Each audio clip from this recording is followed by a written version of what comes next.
ಉತ್ತರ ಕನ್ನಡ ಜಿಲ್ಲೆಯ ದಾಂಡೇಲಿಯಲ್ಲಿ ಗೃಹ ಬಳಕೆ ಸಿಲಿಂಡರ್ ದುರುಪಯೋಗದ ವಿರುದ್ಧ ಅಧಿಕಾರಿಗಳು ಕಟ್ಟುನಿಟ್ಟಿನ ಕ್ರಮ ಕೈಗೊಂಡಿದ್ದಾರೆ.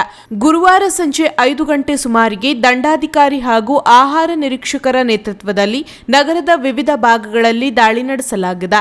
ಹೋಟೆಲ್, ಟೀ ಅಂಗಡಿ ಹಾಗೂ ಎಗ್ ರೈಸ್ ಅಂಗಡಿಗಳ ಮೇಲೆ ನಡೆದ ಪರಿಶೀಲನೆ ವೇಳೆ ಕಮರ್ಷಿಯಲ್ ಸಿಲಿಂಡರ್ ಬಳಸಬೇಕಾದ ಸ್ಥಳಗಳಲ್ಲಿ ಗೃಹ ಬಳಕೆ ಸಿಲಿಂಡರ್ ಬಳಸುತ್ತಿರುವುದು ಪತ್ತೆಯಾಗಿದೆ.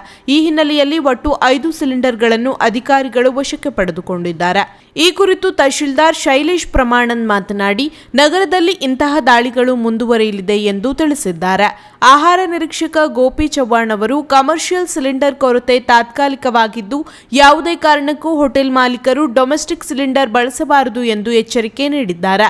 ಇಂತಹ ದುರುಪಯೋಗದಿಂದ ಸಾರ್ವಜನಿಕರಿಗೆ ಸಿಲಿಂಡರ್ ಕೊರತೆ ಉಂಟಾಗುವ ಸಾಧ್ಯತೆ ಇದ್ದು, ನಿಯಮ ಉಲ್ಲಂಘನೆ ಮಾಡುವವರ ವಿರುದ್ಧ ಕಠಿಣ ಕ್ರಮ ಕೈಗೊಳ್ಳಲಾಗುವುದು ಎಂದು ಅಧಿಕಾರಿಗಳು ತಿಳಿಸಿದ್ದಾರೆ. ಮಧ್ಯಪ್ರಾಚ್ಯ ದೇಶಗಳಲ್ಲಿ ಯುದ್ಧ ಸಂಘರ್ಷ ಇರುವುದರಿಂದ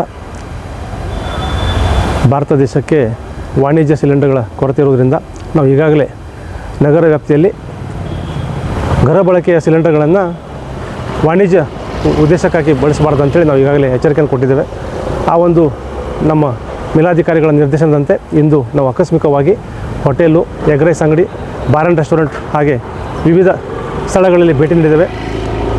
ನಮಗೆ ಕಂಡು ಬಂದಲ್ಲಿ ಒಂದು 4 ಸಿಲಿಂಡರನ್ನು ನಾವು ಸೀಸ್ ಮಾಡಿದ್ದೇವೆ. ಅವರಿಗೆ ಎಚ್ಚರಿಕೆಯನ್ನು ಕೊಟ್ಟಿದ್ದೇವೆ. ಗೃಹ ಬಳಕೆಯ ಸಿಲಿಂಡರ್ಗಳನ್ನು ಕಡ್ಡಾಯವಾಗಿ ಉಪಯೋಗಿಸಬಾರ್ದು ಅಂತೇಳಿ ನಾವು ಹೇಳಿದ್ದೇವೆ. ಅದೇ ರೀತಿಯಾಗಿ ನಾವು ಇನ್ನೂ ರಾತ್ರಿ ಮತ್ತು ನಾಳೆಯೂ ಸಹಿತ ನಾವು ಈ ಕಾರ್ಯಾಚರಣೆಯನ್ನು ಮುಂದುವರಿಸ್ತೇವೆ ಮತ್ತು ಅವರಿಗೆ ಎಚ್ಚರಿಕೆಯನ್ನು ನೀಡಲು ಬಯಸ್ತೇವೆ. ಸರ್, ಈಗ ಕೆಲವೊಂದು ಹೋಟೆಲ್ಗಳಿಗೆ ಇದು ಕಮರ್ಷಿಯಲ್ ಸಿಲಿಂಡರ್ ಕೂಡ ಸಿಗ್ತಾ ಇಲ್ಲ. ಅದರ ಬಗ್ಗೆ ಅವರು ಭಾಳ ಪ್ರಶ್ನೆ ಮಾಡ್ತಾ ಇದ್ದಾರೆ. ಯಾಕಂದರೆ ಅದರ ಬಗ್ಗೆ ತಮ್ಮದು ಏನಾದರೂ?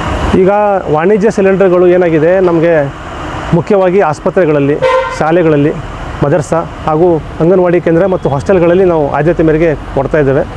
ಆದರೆ ನಮಗೆ ಸಪ್ಲೈ ಆಗದೇ ಇರೋದರಿಂದ ಮತ್ತು ಈಗಾಗಲೇ ನಮ್ಮ ಡೀಲರ್ಗಳು ಇಂಡೆಂಟನ್ನು ಕೊಟ್ಟಿದ್ದಾರೆ ಎಷ್ಟು ಬೇಕಂತೇಳಿ. ಅವ್ರದ್ದು ಸಪ್ಲೈ ಆದ ನಂತರ ಅವರು ಖಂಡಿತವಾಗಿ ಕ್ರಮೇಣವಾಗಿ ಯಾರು ಬರ್ತಾರೆ ಫಸ್ಟ್ ಕಮ್ ಫಸ್ಟ್ ಸರ್ವ್ ಅದರಲ್ಲಿ ಕ್ರಮೇಣವಾಗಿ ಪೂರೈಸಲಿಕ್ಕೆ ಅವರು ಕ್ರಮ ತಗೋತಾರೆ.